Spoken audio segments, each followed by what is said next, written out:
What I'd like to share with you today is an example of how I've attempted to integrate research standard tools into my own field of environmental science within undergraduates and postgraduate taught teaching.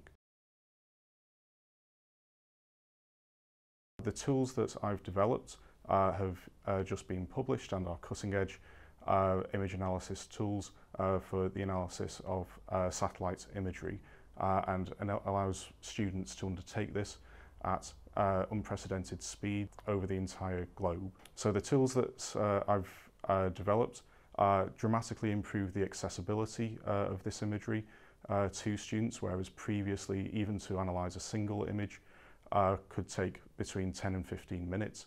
This reduces the amount of time that students are able to access this imagery to around about 5 seconds. In a general sense, integrating research standard tools into teaching also provides the students with the flexibility to generate their own data, and in doing so it allows them to be more engaged in the assessments that they actually take part in as well. Okay, so I've explained a bit about the tools. Now let me show you how they work. Okay, so first you navigate to the Liverpool Google Earth Engine Tools website. This is liverpoolgee.wordpress.com, and then can navigate to where the link to the tools are. So for this one we're using GDIT v1.01.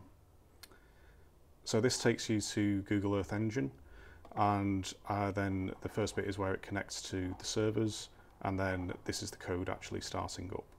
So first of all click New Project, and then you can navigate to anywhere in the world where is your particular area of interest. And because I'm a glaciologist, I'm going to go straight into Greenland, and I'm going to look at this glacier here.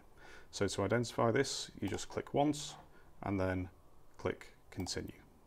And then this brings up some information about the different project that you want, so you can enter the project name and output formats and things like that.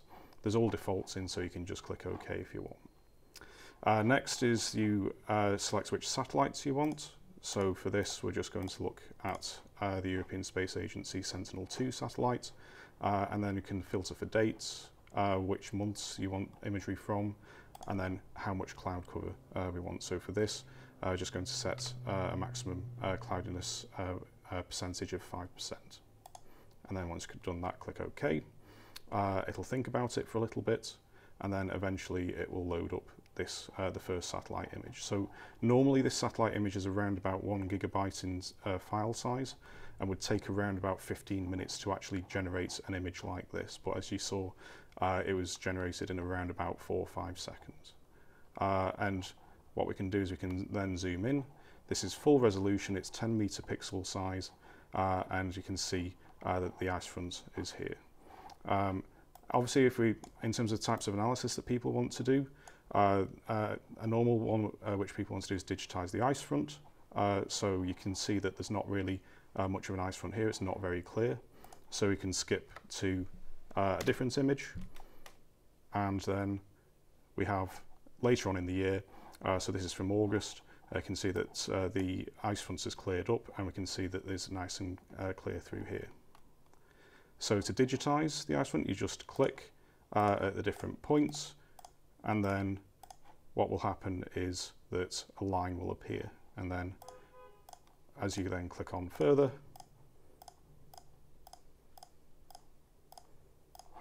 you can digitize the entire ice front. Once you've done that, then you can click to continue to the next image. And then this is the next image, so we're now in September, and we can see how the ice front's changed as well. And you can repeat the digitization, and the tool will automatically log the ice front positions that you've actually produced.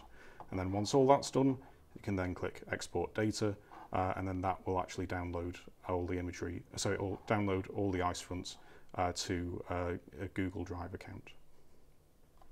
For others looking to integrate research standard tools within their teaching, if you have a tool in mind, I would recommend providing students with key bits of information, key variables that do not change, and then providing maybe 1 or 2 different variables where students can play about with the different numbers, play about with the different inputs, and then actually see what effect that has on the data that's actually generated.